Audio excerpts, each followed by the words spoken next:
Hey everybody, this is a little special video for Friday, and yes, I'm actually outdoors doing this.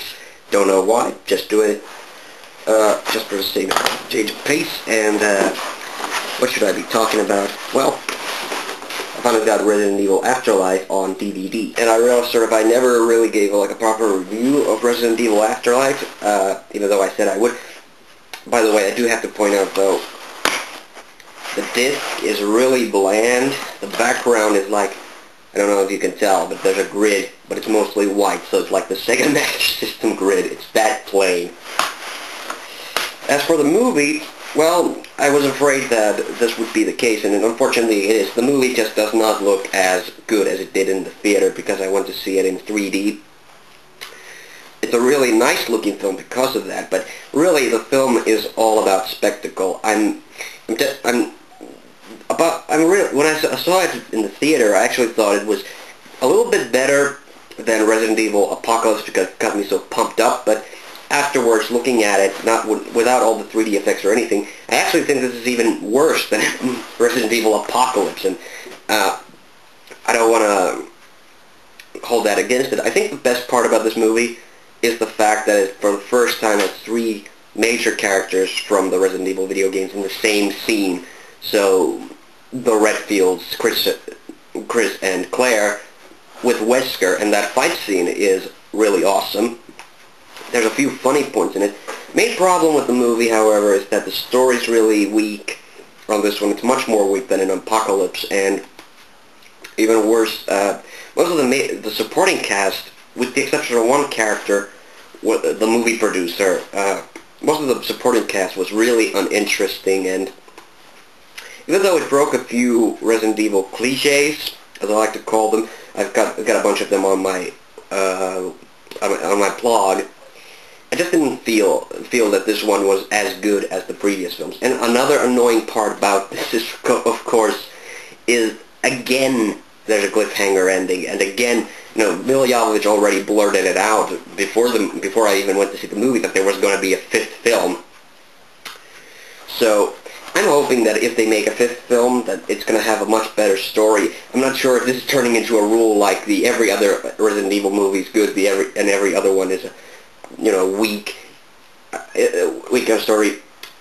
It's not bad, but it's not really worth the while. I think Resident Evil Apocalypse was a little bit more funnier. It was a little bit more sustainable, and of course I still think the first and the third movie are the best, so either see those, see Apocalypse, maybe the first three, but this one wasn't perhaps so worthwhile. I really hate winter, and it is winter outside. Let me just show you.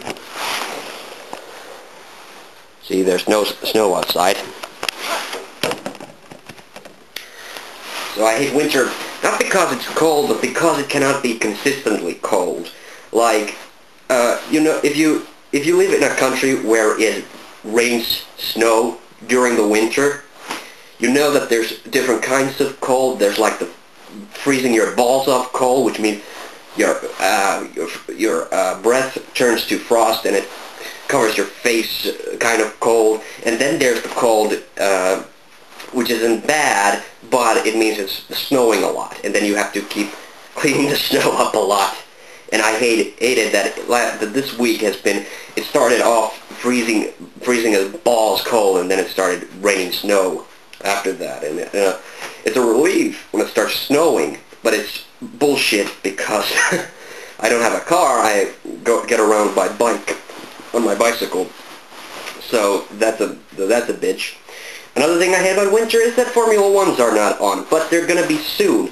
So I decided, because there's nothing dramatic going on, well, except for FIA dissolving the team order rule, which is bullshit, as we all know, because all it does is now Ferrari are allowed to give team orders again. So a big fuck you to them. But there aren't like big driver changes, especially in the big teams, because this season all the big team drivers were basically, or last season, had a chance to win the championship. So, but there are a bunch of new drivers coming in, and I'm always a little hazy on new drivers. I never know anything about them because I don't. Besides Formula 1, I don't watch like GP2 or Formula 3 or any of these other series that sort of lead into Formula 1. But I decided to I've taken a little list of the new drivers coming out, and first of all, I have to say most of these guys have terrible names. They're really difficult to remember. But I've been trying my best because I know I'm going to be seeing these guys a lot, or watching what they're going to be doing. One thing I can say is that teams getting new drivers are Williams, Sauber, and Virgin. I don't remember the third one. But they'll come back to me. Oh, and Force India, of course, just had a new driver. But the thing is that, well, we're going to take a look at these guys and find out. So for Force India, driving for Force India now is Paul di Resta, Scottish driver, despite the name.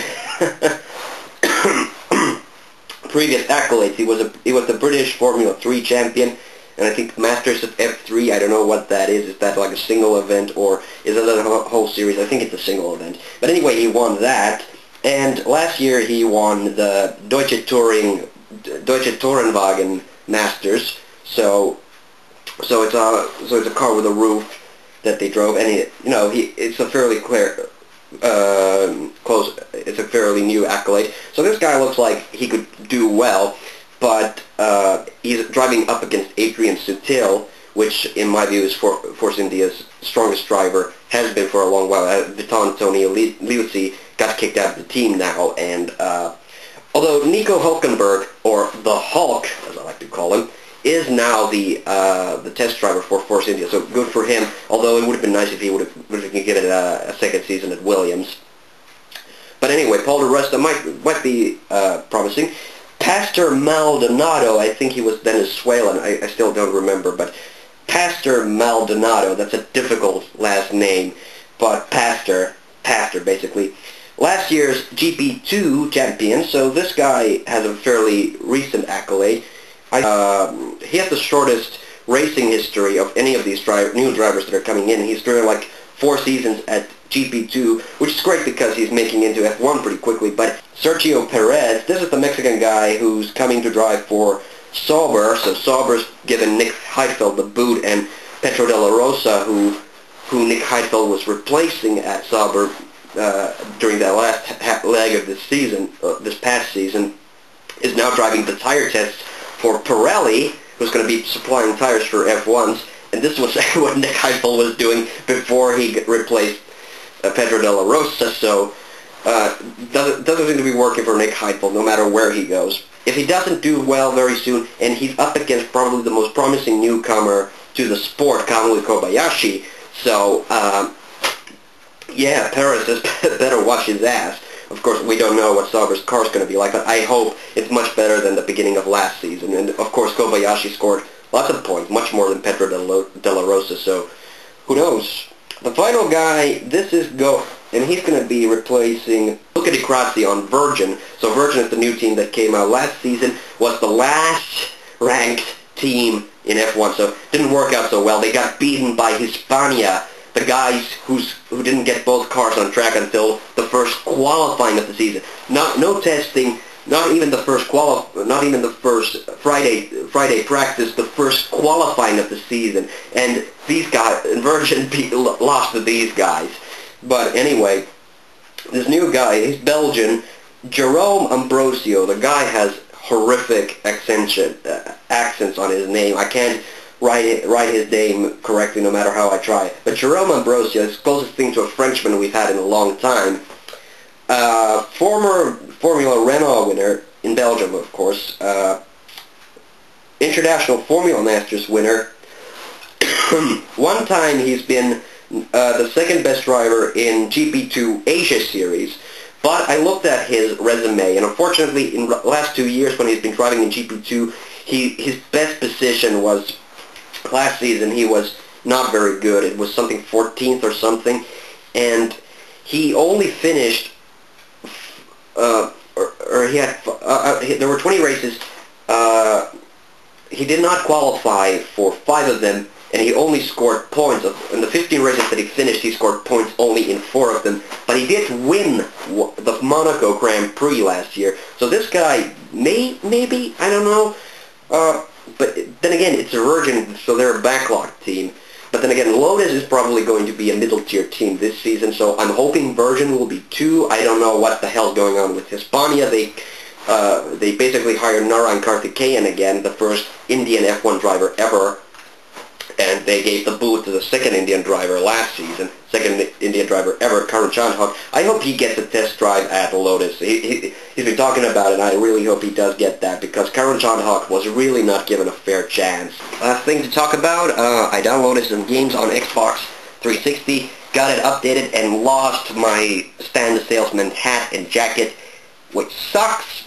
But I got 2 great games. One is called Limbo, and I'm about half finished with Limbo. And I also got Sonic Adventure, the original Sonic Adventure for the Dreamcast, and not as good as Sonic Adventure 2, I gotta say. The gameplay feels really jumpy, the game's really easy. The only thing, well, the animations, it is what it is. It's an early Dreamcast game. But I do have to say, Sonic's expressions in the game were really good. So that's one thing I'm looking forward to. And of course, playing as all the other characters, because there's so many of them.